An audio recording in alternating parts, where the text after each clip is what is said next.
다음 next Kwave에 불렀으면 좋겠는 아티스트에 투표를 하셔야 됩니다. And there will also be like a voting booth for the next artist that you would want to see for the next Kwave Festival. BTS 빼고. Of course, I have BTS. 아직 still military service라고 힘들 거예요. Because maybe by that time they're still doing the military service. 그다음에 이제 하여튼 결론적으로는 K-pop, P-pop, 거기에 OPM까지 같이 묶어서 저희가 할 수 있는 진짜 문화로 하나가 되는 그런 공연을 만들겠습니다. So this festival or this event would be really the union of K-pop, P-pop, and OPM, and we want to make that as a culture, one culture. 알지만 필리핀 팝, 힙합이 사실 저희가 지금 다들 힙합에 많은 가수들이 있어요. So many hip-hop artists, right? But 아직 안타깝게 unfortunately SB19 is number one. SB19을 빼고 사실 지금 기네스나 빌보드나 진출할 그런 필리핀 아티스트가 아직 좀 우리가 없는 게 사실이고요.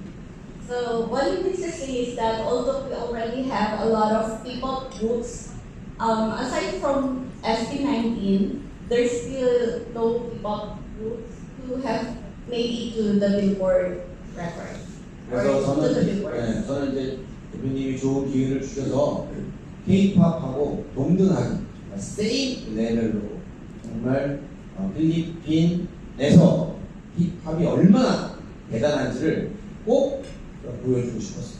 And we're really thankful to Miss Carrie for giving us this opportunity because we will be able to really show that P-pop is the same level with K-pop and they can do performances in the same stage wherein K-pop groups performs. 한 가지 여러분 please understand. 제가 프로덕션 컴퍼니인데 제가 키우고 있는 애들을 빼고 다른 아티스트를 넣을 수가 없었어요. Anyway, so you know that we are a production company, and of course, aside from our artists, we were not able to put other artists in the lineup yet. 그래서 뭐 비니, 비주아리오, 알라마, 퍼스트원, right, so many, right? 근데 이미 필리핀에는 4팀밖에 못 들어가기 때문에 여러분 please understand. 플러스랑 YZ를 넣은 거를 이해해 줬으면 좋겠어요. So, anyway, there are lots of other P-pop groups, but please understand that we can only accommodate like around 3 to 4 Filipino teams, and yeah, Plus and YG already secured the 2 places. 나는 걔네들이 정말 잘한다고 확신합니다. Because he's really confident that Plus and YG can also do that, and they are also great artists. Please support us. Thank you.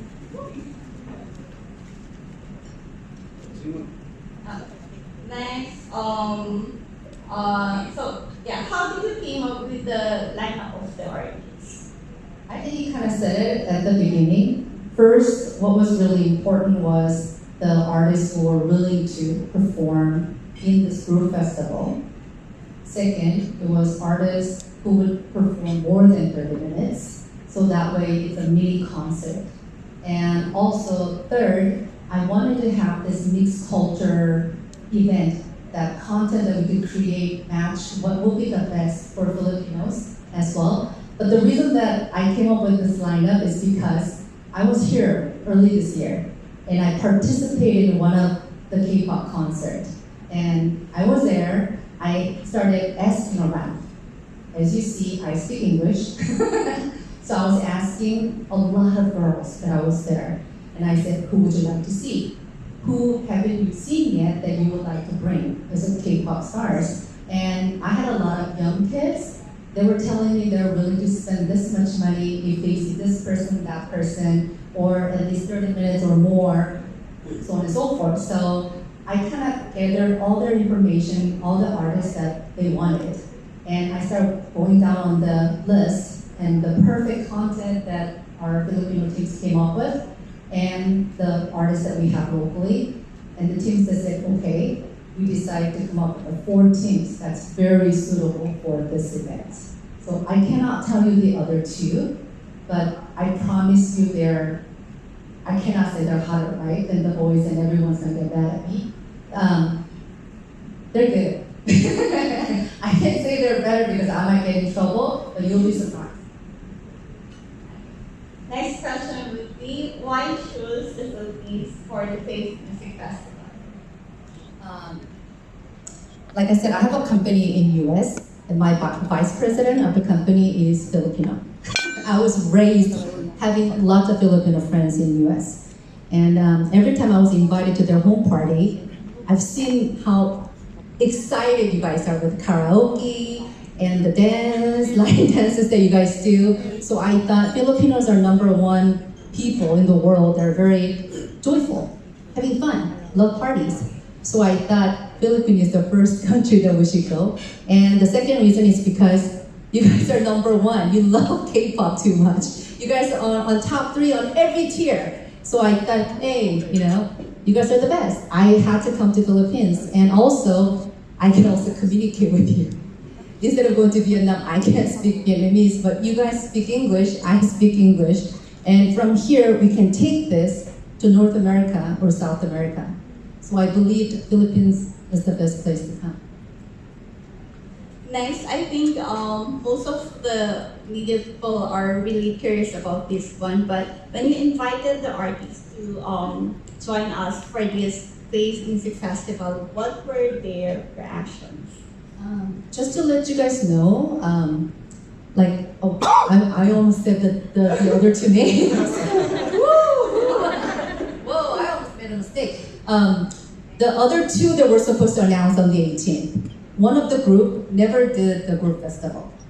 And Promise 9 also didn't do group festival. They're under the label of Hype.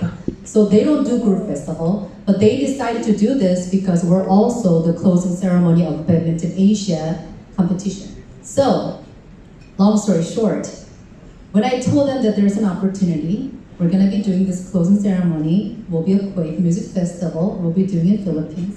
Every one of them were very, very excited. And instead of hearing from me, you will hear it from the video, right? They loved it. They really loved it, and they were very grateful for all the fandoms that they have in the Philippines. Thank you so much. Next, questions for Sir Robin. What made you say yes to producing or co-producing this Kwave Music Festival? Because I begged him. I had to beg him to help me. He's Korean. 그 Kwave Music Festival 같이 프로듀싱 한 건 어떤? 일단 먼저 필리핀을 선택해 주셔서 필리핀의 힙합을 하는 사람으로서 같이 참여해서 힙합을 좀 보여주고, 사실 이번 공연이 한국의 라이브 스트리밍이 되는 아마 그런 유일한 공연인 것 같은데, 한국에서도 힙합을 좀 봤으면 좋겠어요, 저는. So, first reason is, of course, Tatang Robin, as he's being called as the father of P-pop, right? One of the reasons is that he wants to show P-pop groups to the other countries. One thing that you would know, one thing that you should know is, for this Kwave Music Festival, it's going to be live stream To Korea. To Korea. So it's really a great opportunity for us to show our Filipino artists to other audiences as well. 두 번째는 제가 처음에 얘기했지만 필리핀 분들이 K-pop 공연에 정말 많이 오는데 조금 불편하게 공연을 본 게 너무 마음이 아팠어요. 그래서 제가 하면 조금 좀 잘하고 싶었어요. And second reason is, of course, he already mentioned it a while ago. So seeing a lot of concert goers going to K-pop concerts, there were really lots of like discomforts and very inconvenient things going to the concert itself. But he wants to somehow improve the experience of seeing a concert or going to the concert. 그래서 조금이라도 편하게 해드릴게요. So he will really try his best to somehow give you convenience and comfort while you watch the concert. 근데 난 하나 약속해야 돼. 프라미스. So, but only one thing that you should promise, Promise. Mr. Robin. 구두 신고 오면 안 돼. Please don't wear high heels. Please, okay? Understand? 어? 운동화. As much as possible, wear sneakers. Sneakers like that, okay? 그걸 꼭 지켜야 돼요. 우리가 안 그러면 입장이 안 돼요. If there will be someone who wears high heels, then there will be no entry for you. 그래서 제가 아꼬가 옆에서 beside of gate, 아꼬 sell sleeper. He will be beside the ticketing gate and he will be selling all sleepers. 오케이. 그것만 지켜주면 되겠습니다. Okay. And then next, Sir Robin, can you give us a hint for the second lineup of artists? Hint. Oh, okay. 오, Oh no. Because you guys are getting the biggest discount for the first early bird. That's like what? How many percent? 20%? I can't give you hint. 힌트는 알잖아, Rose, right? You know hint. Why we start second lineup start 8? Why? 280. 80. Yeah. 80. Okay now? I'll try my best. I miss that. 80.